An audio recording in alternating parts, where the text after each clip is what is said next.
Bom, vamos lá, galera, dar continuidade aí à revisão de matemática, parte de funções. Agora a gente vai falar de função composta.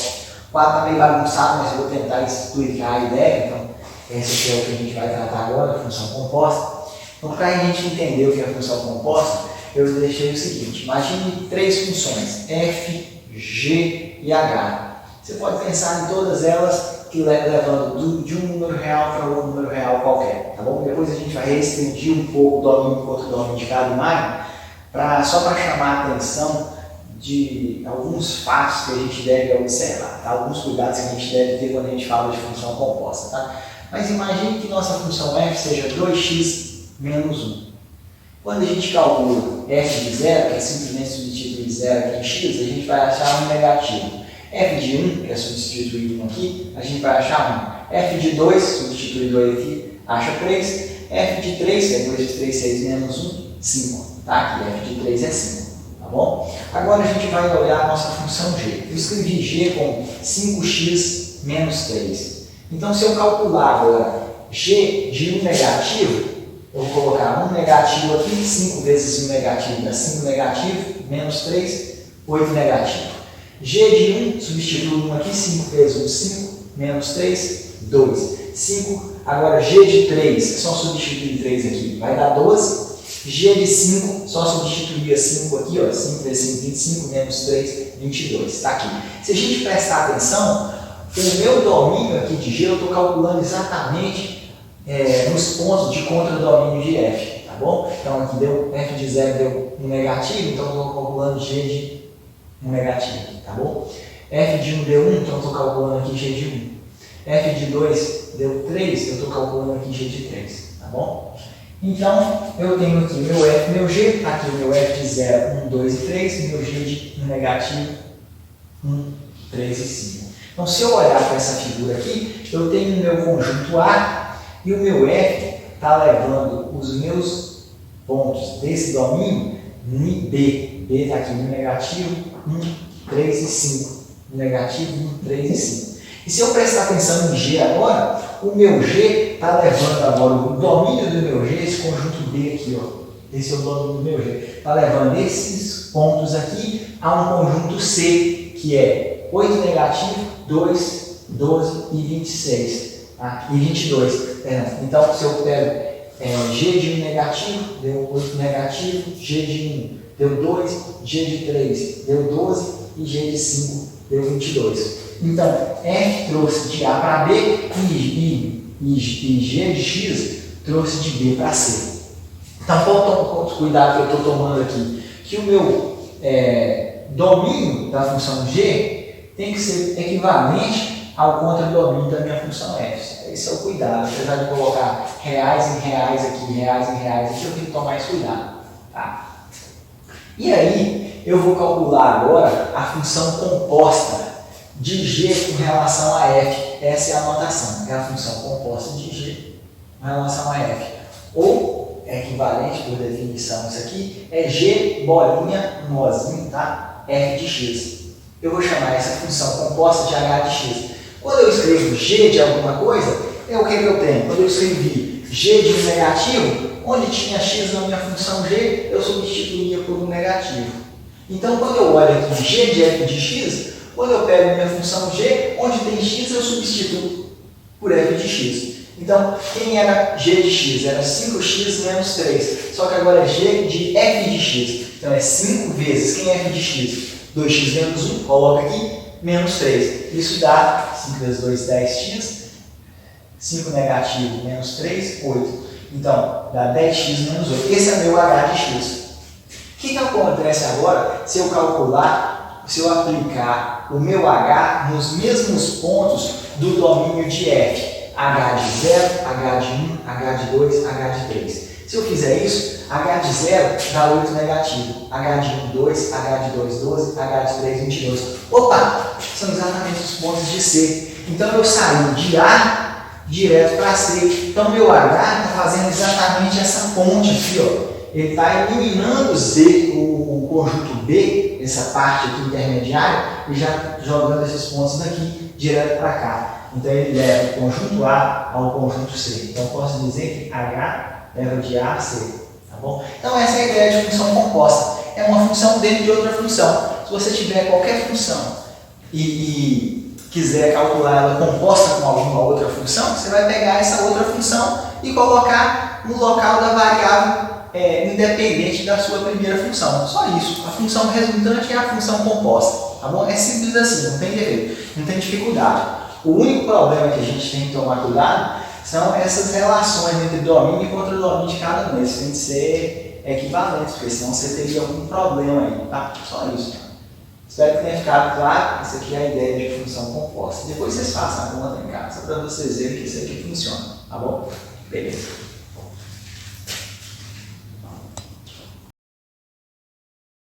Bom, galera, vamos falar aqui agora de função inversa, é a última parte aí da revisão de função, tá bom? E lembrando, esse aqui é o esquema de função.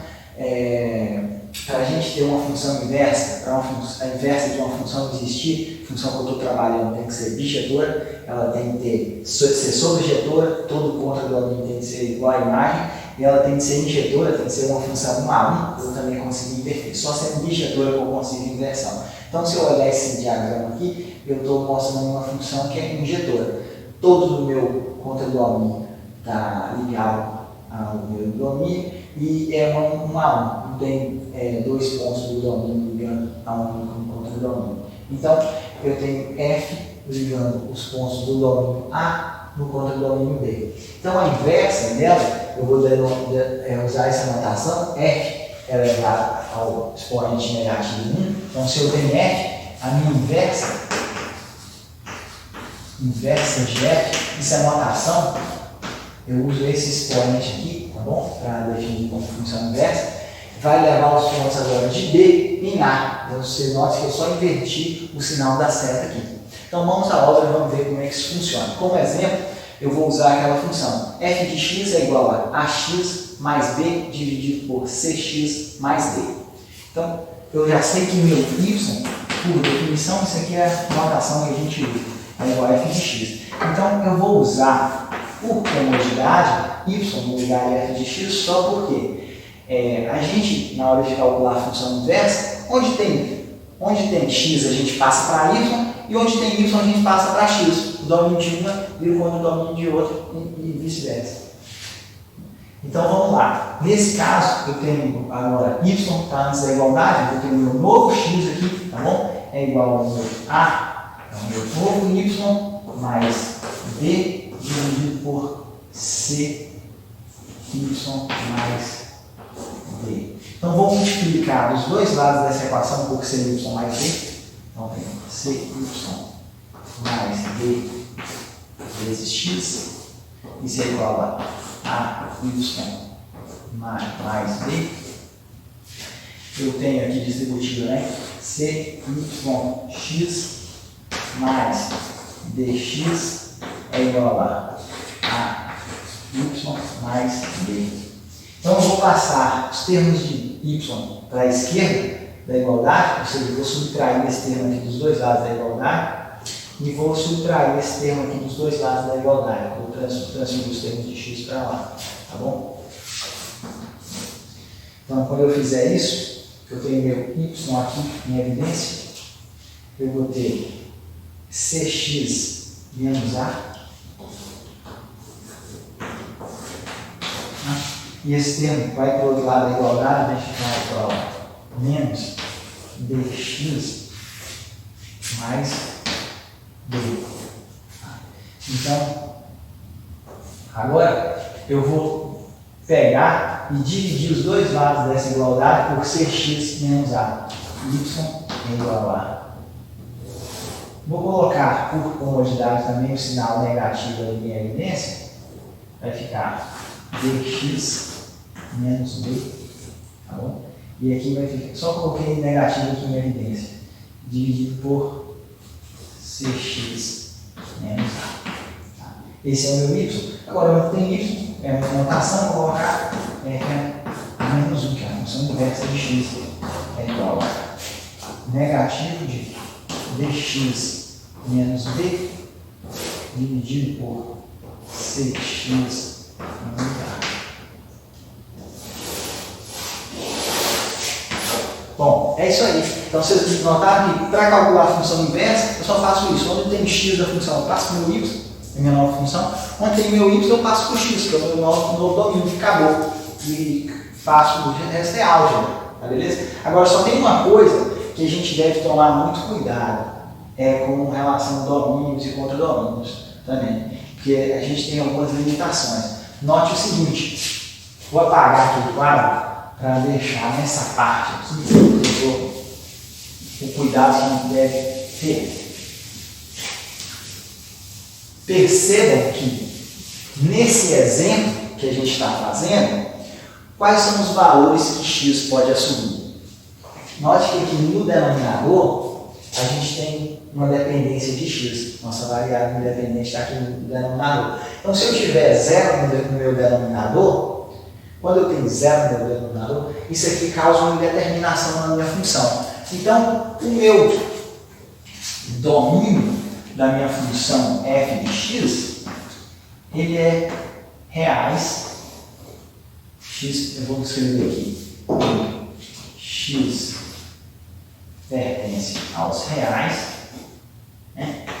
Tal que x tem que ser diferente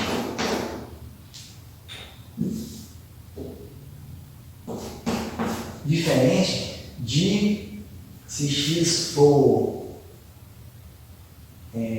negativo de d sobre c, tá bom? Não é isso? D sobre c. O denominador ele vai para zero. Então, eu posso escrever de outra forma, quer ver? É isso mesmo. Xf, o f vai de R menos esse ponto aqui, ó, tem que ser excluído do meu domínio. E ele vai em quem? Ele vai em R também. Por que em R? Porque R é o domínio da minha função inversa, só que eu tenho que excluir outro termo ali, ó. E quem é o outro termo? Ele vai em R de subtraído também o termo A sobre C. Porque se eu tiver esse termo aqui na minha imagem de F, eu tenho problema na inversa. A inversa explode, então eu tenho que eliminar. A mesma coisa, eu tenho que tomar cuidado também. Vou apagar aqui para reescrever agora com o cuidado que eu tenho que ter com relação ao domínio da minha função f. F é menos 1, a inversa. No caso da minha f a menos 1, o domínio de x pertence aos reais, tal que x tem que ser diferente de A sobre C. Então, se eu olhar para f a menos 1, eu tenho que colocar A sobre C aqui, excluir o domínio de f a menos 1, porque ele tem problema no f, e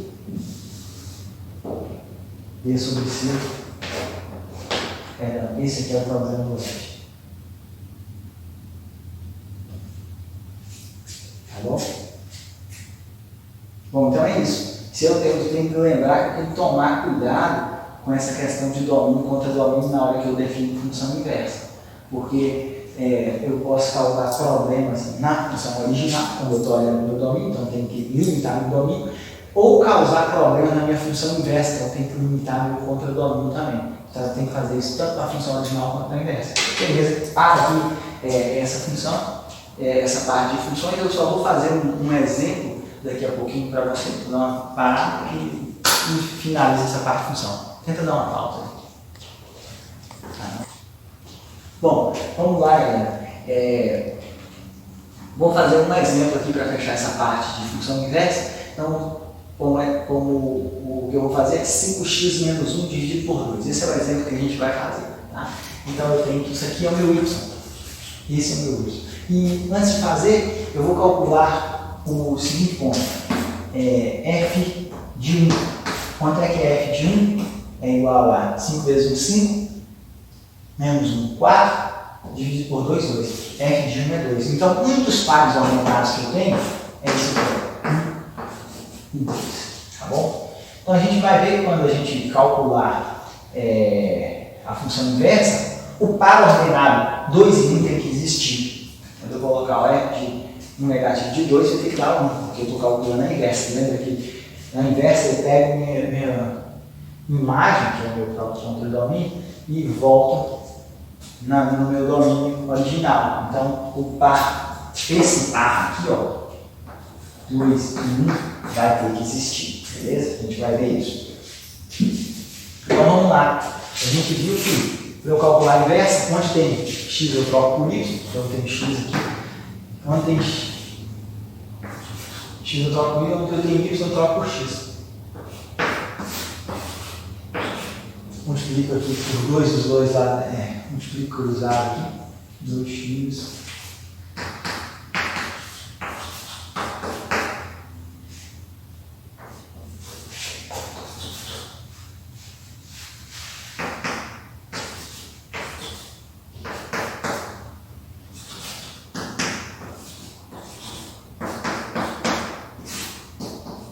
Vou me contorcendo todo, está cheio de missório aqui, é terrível esse negócio, tá bom? Então, esse aqui é o meu f menos 1 de x.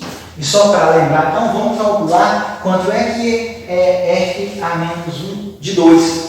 Quanto é que é f a menos 1 de 2? Agora, substituo por 2 aqui. 2 vezes 2, 4, mais 1, 5, dividido por 5, 1. Olha só. Tá aqui, ó, f de 1 era 2, tinha nosso par ordenado 1, 2, e agora nosso par ordenado aqui, ó, 2, 1, como eu tinha dito. Então tá aí o exemplo de função inversa, é simples. De novo, só tome cuidado aí com aquela questão de domínio contra domínio. Esse exemplo aqui em particular, a gente não tem restrição nenhuma quanto domínio contra domínio dessas funções. Ambas vão de R em R, tá? Beleza? Vamos parar por aqui. Última aula então de revisão de funções foi essa aqui. A gente só vai falar de função periódica mais adiante, mas não como revisão, mas sim como matéria, quantidade da matéria, beleza? É isso aí.